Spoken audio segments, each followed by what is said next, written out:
نئی دلی بھارت سے بھائی عبدالحفیظ صاحب نے سوال پوچھا ہے۔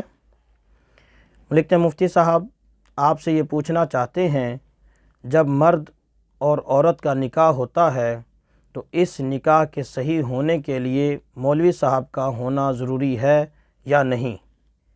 اگر مولوی صاحب نہ ہوں تو کیا کوئی دیندار شخص نکاح پڑھوا سکتا ہے؟ اس طرح نکاح صحیح ہو جائے گا یا نہیں؟ کائنڈلی جواب جلد دیجیے گا، مہربانی ہوگی۔ عبدالحفیظ: جی میرے محترم بھائی، نکاح کے صحیح ہونے کے لیے آپ نے پوچھا کوئی دیندار شخص ہو جائے، یعنی مولوی صاحب نہ ہوں، کوئی دیندار شخص ہو جائے تو نکاح ہو جائے گا یا نہیں؟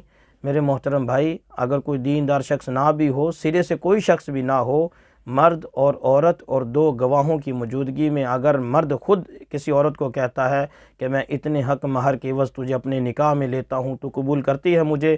عورت کہے کہ ہاں میں قبول کرتی ہوں، تو یہ نکاح منعقد ہو جائے گا۔ نکاح کے صحیح ہونے کے لیے نکاح خواں کا ہونا ضروری نہیں ہے۔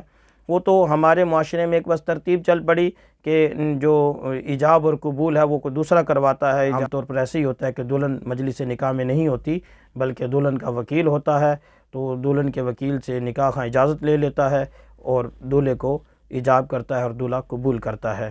لیکن یہ نکاح کے صحیح ہونے کے لیے شرط نہیں ہے کہ ایسے کوئی دوسرا بندہ ایجاب کروائے۔